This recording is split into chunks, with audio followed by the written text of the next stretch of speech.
ਵੇਖਦੇ ਜਾਓ। ਤੁਸੀਂ ਮੁੰਡਾ ਘਲਾਇਆ ਦਾ ਹੈ, ਤੁਸੀਂ ਵੇਖਦੇ ਜਾਓ ਤੁਹਾਡੇ ਨਾਲ ਹੁੰਦੀ ਕੀ ਹੈ।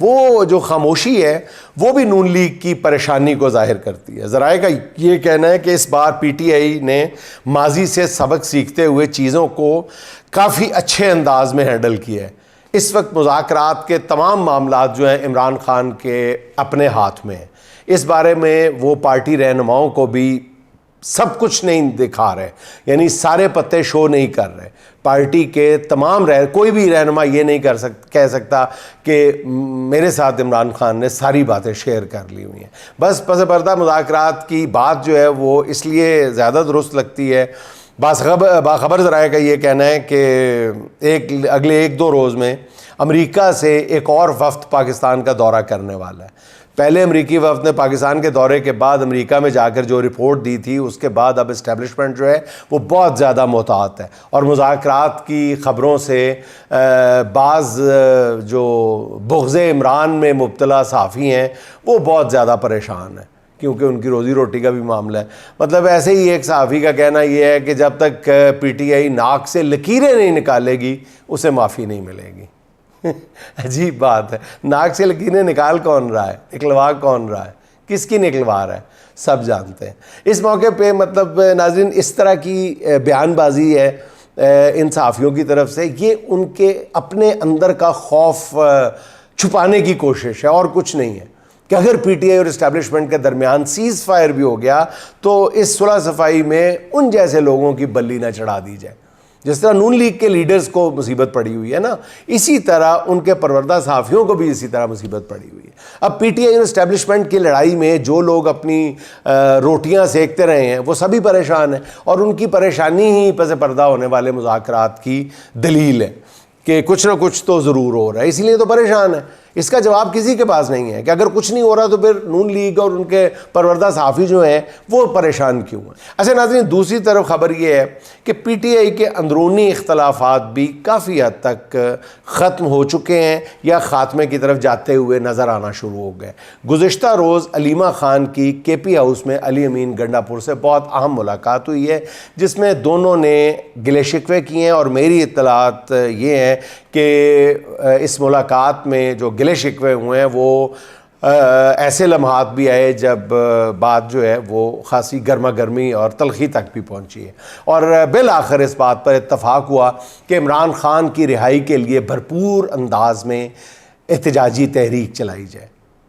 اور ناظرین، ان دونوں کی ملاقات کے درمیان ایک نقطے پر بہت دیر تک بحث ہوتی رہی، اور وہ ایک نقطہ یہ تھا کہ کیا اس بار بھی اسی اسٹریٹجی پر عمل کیا جائے گا جیسے پہلے سرحد کے پی سے جلوس آتے ہیں اور ان کو لیڈ کرتے ہیں علی امین گنڈا پور صاحب، تو کیا اس بار بھی یہی صورتحال پر یہی اسٹریٹجی اپنائی جائے گی؟ اس پر کافی دیر تک دونوں کے درمیان بحث ہوتی رہی، اور خاصا جو تھا وہ سوچ کا تضاد پایا جاتا تھا۔ اب آگے دیکھیے کہ کس بات پر اتفاق رائے ہوتا ہے۔ اس تحریک سے پہلے پارٹی کے تمام ذمہ داران کو الرٹ کر دیا گیا ہے۔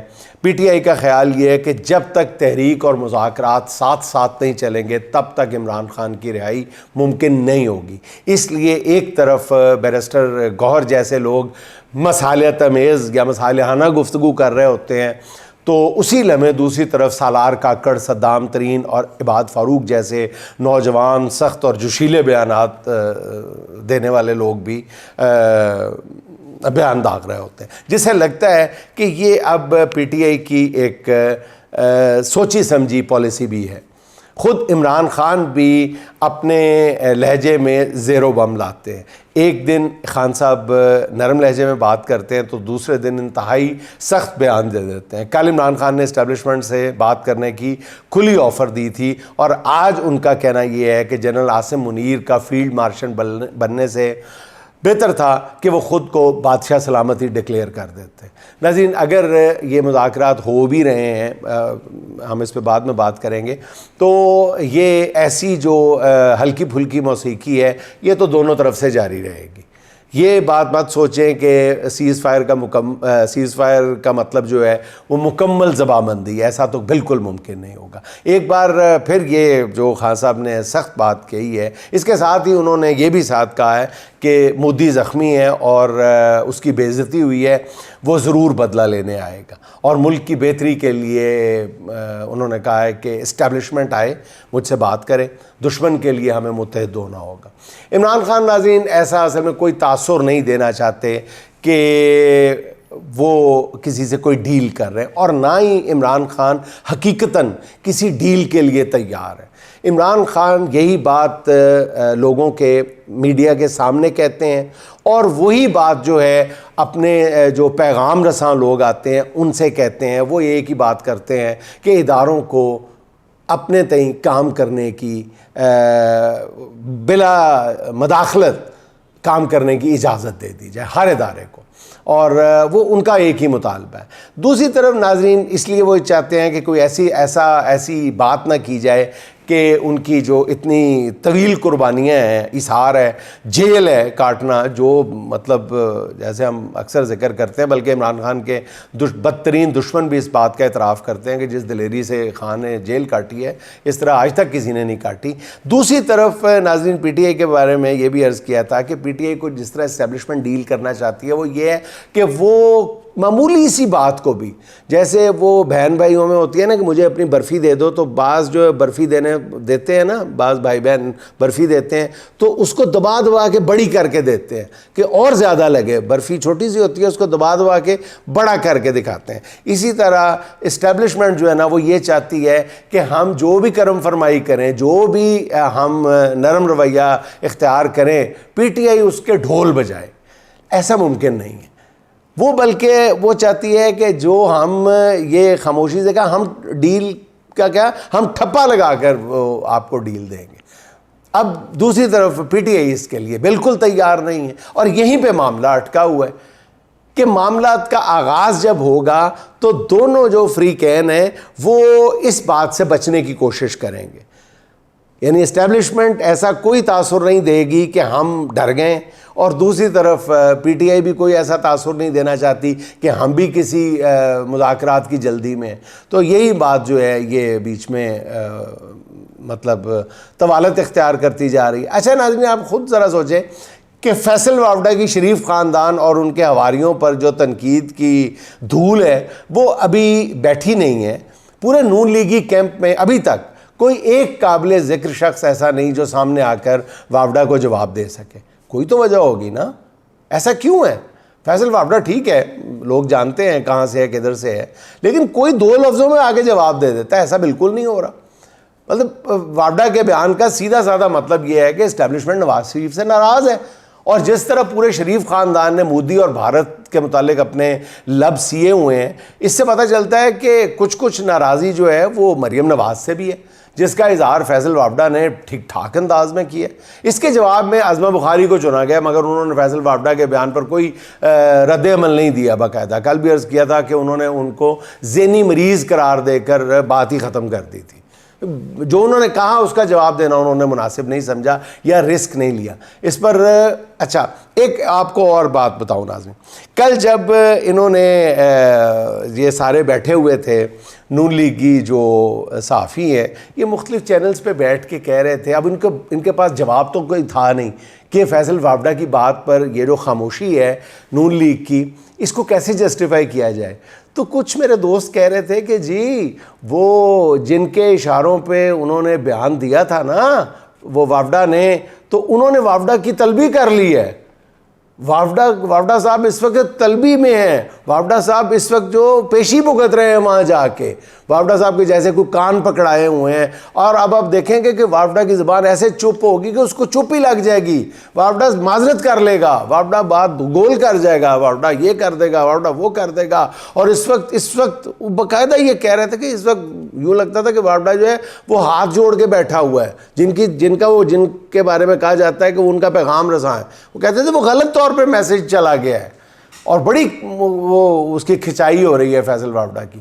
تو ناظرین میرا خیال ہے کہ ابھی چند گھنٹے ہی گزرے تھے کہ فیصل وافدہ نے اس سے بڑا بم دے مارا، اس نے عظمہ بخاری صاحبہ کی بھی ایسی تیزی پھیر دی۔ اگر یہ کون سی ان کی کھچائی ہوئی ہے فیصل وابڈا صاحب کی. مطلب انہوں نے کہا کہ جی میں عظمیٰ بخاری کا شکر گزار ہوں کہ اس نے مجھے شاہ رخ خان سے تشبیہ دی ہے. میں کم از کم چائنا کی سی گریڈ ماسیوں کی کاپی تو نہیں ہوں. میں نے تو نوکروں سے بھی کبھی زندگی میں بات نہیں کی. یہ فیصل وابڈا صاحب کہہ رہے ہیں. فیصل وابڈا کہتے ہیں یہی عظمیٰ بخاری نواز شریف کو راگ ایجنٹ مودی کا یار کہتی تھی. اور پھر فیصل وابڈا نے عظمیٰ بخاری کو طنز کرتے ہوئے کہا کہ مجھے اور بھی جو بیماریاں لاحق ہیں اس کے بارے میں بھی بتا دیں. اچھا, فیصل وابڈا کے بیان پر پوری نون لیگ جو ہے وہ اس وقت انگاروں پہ لوٹ رہی ہے, مگر کوئی ان کو جواب دینا نہیں چاہتا. عطا اللہ تارڑ صاحب ہے چپ, مطلب خواتین پر بات پہ رقیق ترین حملے کرنے والے. خواجہ آصف صاحب بھی دائیں بائیں کنی کترا کے گزر رہے ہیں. رانا ثناء اللہ کو بھی ایسی چپ لگی, بلکہ انہوں نے تو فیصل وابڈا کا بیان انہوں نے ایسے ریئیکٹ کرے جیسے سنا ہی نہیں ہے. بلکہ اس سے بھی آپ کو دلچسپ بات بتاؤں, ذرا آپ جا کے سنیں کہ انہوں نے رانا ثناء اللہ صاحب نے تو فیصل وابڈا کے بیان کی حمایت کر دی ہے. انہوں نے کہا ہے کہ وابڈا صاحب اگر یہ بات کر رہے ہیں تو اس کی وجہ جاننے کی کوشش کی جائے, وہ کیوں ناراض ہیں. سر وہ ناراض نہیں ہے, ناراض آپ سے کیوں ہونا, انہوں نے وہ آپ کے پول کھول رہے ہیں اور کسی وجہ سے کھول رہے ہیں. ناظرین, یہ پہلا موقع ہے کہ نون لیگ کے قائد نواز شریف کی عزت ایک ایسے شخص نے خاک میں ملا دی ہے جسے عام طور پر حکومتی کیمپ سے ہی سمجھا جاتا ہے. اور اس کا سیدھا مطلب یہ ہے کہ نون لیگ کے سب لیڈر سمجھدار اور سیانے ہیں. وہ جانتے ہیں کہ فیصل وابڈا خود نہیں بول رہا, ان کے اندر کوئی اور بول رہا ہے, اور یہ جو کوئی اور ہے اس کی مخالفت کرنے کی کسی میں ہمت نہیں ہے. یہ ناظرین نئی سیاسی حقیقتیں ہیں جس میں شریف خاندان کی حیثیت ایک کل پرزے سے زیادہ کچھ نہیں ہے. اس سے پہلے مریم نواز اور محسن نقوی کی لڑائی میں آپ نے دیکھ لیا کہ بالآخر مریم کو محسن نقوی کے گھر جا کر معافی مانگنا پڑی تھی. اور اس کے بعد سے اب ہر نون لیگی جو ہے وہ محتاط ہے, کیونکہ طاقتور اپنے نمائندوں کے مقابلے میں نہ کسی لیڈر کو اہمیت دیتے ہیں اور نہ کسی عہدے کو. اچھا ناظرین, نون لیگ کے اندر جو معاملات ہیں, جو اختلافات ہیں, اس کو ایک طرف رہنے دیں. جو شریف خاندان کے اندرونی معاملات اس وقت خرابی کی جس نہج پر پہنچ چکے ہیں وہ انتہائی خوفناک ہے نون لیگ کے لیے. مثلا فیلڈ مارشل کے مسئلے پہ, فیلڈ مارشل کی تقرری کے مسئلے پہ ایک عجیب و غریب صورتحال سامنے آئی ہے. شہباز شریف صاحب کو یہ کہنے کی, یہ وضاحت کی کیا ضرورت پڑی تھی پہلے کہ یہ میرا فیصلہ تھا. جنرل عاصم کو فیلڈ مارشل بنانا میرا فیصلہ تھا. چلیں انہوں نے کہہ دیا میرا فیصلہ تھا, گوارا کیا جا سکتا ہے, ہو سکتا ہے ان کا فیصلہ ہو اور اکیلے کا فیصلہ ہو. لیکن اس کے بعد مریم نواز صاحبہ کی یہ وضاحت جو ہے یہ عجیب و غریب ہے کہ فیلڈ مارشل کی تقرری کا فیصلہ جو ہے اس میں ابا جان یعنی بڑے میاں صاحب شامل تھے. یہ ضرورت کیوں پیش آ گئی؟ کیا یہ بیان جو ہے یہ شہباز شریف کے بیان کے جواب میں داغا گیا ہے؟ آپ ذرا غور کریں نا کہ کیا مریم یہ چاہتی ہیں کہ سارا کریڈٹ جو ہے وہ چچا نہ لے جائیں, ہمارے سے کچھ بھی نہ آئے؟ تو ایک باقاعدہ اس حوالے سے بھی ایک اندرونی حلقوں میں نون لیگ کے ایک دوڑ سی لگی ہوئی ہے کہ یہ فیصلہ کس کا ہے. اچھا ناظرین اکرام, چیزیں بظاہر پرسکون نظر آتی ہیں بعض دفعہ, لیکن کوئی ایک ایسا واقعہ رونما ہو جاتا ہے کہ ہر چیز ختم ہوتی ہوئی نظر آتی ہے. اب دیکھیں دریائے سندھ سے نہریں نکالنے کے معاملے پر بھی بالکل ایسا ہی ہوا ہے. پیپلز پارٹی کا اقتدار پر کنٹرول ہر لحاظ سے مکمل تھا. صوبے میں اپوزیشن نام کو نہیں تھی. فارم 47 پر جتوائی جانے والی ایم کیو ایم ملی بھگت سے اپوزیشن کر رہی تھی, ڈرامے بازی کر رہی تھی. پیپلز پارٹی کی قیادت نے اقتدار کے خمار میں آ کے دریائے سندھ سے 6 نہریں نکالنے کی اجازت دے دی, مگر اس پر رد عمل اس قدر خوفناک آیا کہ پیپلز پارٹی کو لینے کے دینے پڑ گئے اور دن میں تارے نظر آ گئے. اپنی تمام تر کوششوں کے باوجود پیپلز پارٹی نہروں کا منصوبہ التوا میں ڈالنے میں کامیاب تو ہو گئی بظاہر, مگر اس معاملے میں پیپلز پارٹی کی منافقت اس کی سیاست کو لے ڈوبی ہے. اندرون سندھ ابھی تک پیپلز پارٹی مخالف مظاہرے پوری شدت کے ساتھ جاری ہیں جنہیں قوم پرست جماعتیں لیڈ کر رہی ہیں اور حالات قابو سے باہر نظر آ رہے ہیں. نوشہر و فیروز میں متنازعہ کینال کے خلاف قوم پرست جماعتوں نے بڑا بھرپور قسم کا دھرنا دیا ہے. پولیس نے مظاہرین کو منتشر کرنے کے لیے لاٹھی چارج کیا ہے اور معاملہ اور بگڑ گیا. پھر پولیس اور مظاہرین میں دو طرفہ فائرنگ ہوئی ہے جس میں 2 مظاہرین ہلاک ہو گئے. یہ چھوٹا واقعہ نہیں ناظرین. مشتعل مظاہرین نے کئی پولیس اہلکاروں کو زبردست تشدد کا پھر نشانہ بنایا. اس کے بعد مظاہرین مورو میں صوبائی وزیر داخلہ کے گھر میں داخل ہو گئے اور گھر میں پھر انہوں نے توڑ پھوڑ کے بعد آگ لگا دی ہے. مظاہرین نے کئی کنٹینرز کو آگ لگا دی ہے. بکھرے ہوئے مظاہرین جو ہیں وہ پولیس چوکیوں میں داخل ہو گئے ہیں, وہاں سے پولیس اہلکاروں کو نکال کر ان پر تشدد کر رہے ہیں. اس صورتحال کے بعد سندھ کے دوسرے اضلاع میں بھی سیکیورٹی جو ہے وہ ہائی الرٹ کر دی گئی ہے, لیکن معاملات ابھی تک کنٹرول میں آنے کا نام نہیں لے رہا ہے. اچھا ناظرین, گزشتہ روز مریم صاحبہ نے کرپشن پر یعنی صوبے میں پائی جانے والی یا بڑھتی ہوئی کرپشن پر افسوس کے ساتھ ساتھ حیرت کا اظہار کیا تھا. مجھے ان کے افسوس پر نہیں بلکہ اظہار حیرت پر مجھے حیرت ہو رہی تھی کہ بھئی نون لیگ کی حکومت ہے تو کرپشن پہ اظہار حیرت جو ہے اس پر تو حیرت بنتی ہے نا. ابھی دیکھیں ڈان نے ایک رپورٹ دی ہے کہ عید میلاد النبی پہ جو چراغاں کیا گیا تھا لاہور شہر میں, منظوری ہوئی تھی 10 کروڑ کی, لگائے گئے 34 کروڑ روپے. 34 کروڑ جو بغیر اس کا وصول کر لیے گئے سرکاری خزانے سے, وہ کیسے کیے گئے؟ مثلا مینار پاکستان کے گرد و نواح میں منہاج القرآن والوں نے سارا انتظام کیا, لاکھوں روپے خود خرچ کیے, سرکار نے وہ بھی اپنے کھاتے میں ڈال لیے. اور سرکاری عمارتوں پہ انہوں نے اپنے بجٹ سے لاکھوں روپے خرچ کر کے چراغاں کیا تھا. تو یہ جو 10 کروڑ منظور کروانے والے تھے انہوں نے وہ سارا خرچہ اپنے کھاتے میں ڈال لیا اور اس کو 34 کروڑ تک لے گئے. کوئی پوچھنے والا نہیں ناظرین, کوئی پوچھنے والا نہیں. تو آج ڈان نے آج پتہ نہیں کب کی سٹوری ہے, 2-4 دن پہلے کی ہے, یہ سارا نظام کو ننگا کر کے رکھ دیا اس ایک سٹوری نے. اچھا ناظرین, سینٹ کی ان جو حالات بنے ہوئے ہیں اب ہر جگہ اس کا اثر نظر آتا ہے آپ کو. سینٹ کی قائمہ کمیٹی کے اجلاس کے دوران اس وقت دلچسپ نہیں بلکہ افسوسناک صورتحال پیدا ہوئی جب دوران اجلاس chairman P T A lieutenant general retired Abdul Hafeez نے ANP کے ایمل ولی سے چرس کی سگریٹ مانگ لی. پری ہوئی سگریٹ, چرس کی سگریٹ مانگ لی. اصل میں ناظرین ایمل ولی جس انداز میں گفتگو کرتے ہیں نا لیک کے, اور جس طرح وہ بعض دفعہ کھسکی ہوئی باتیں کرتے ہیں, اس سے ہر کسی کو یہ شبہ ہوتا ہے کہ ضرور ایمل ولی کچھ نہ کچھ تھوڑی بہت حرکت فرماتے ہیں اور وہ کسی کے زیر اثر گفتگو کر رہے ہوتے ہیں. بہرحال چرس کا سگریٹ مانگنے پر ایمل ولی جو ہے وہ آپے سے باہر ہو گئے. یکدم بندہ کسی شریف بندہ پوچھے چرس والی سگریٹ ہے تو پھر غصہ تو آتا ہے نا.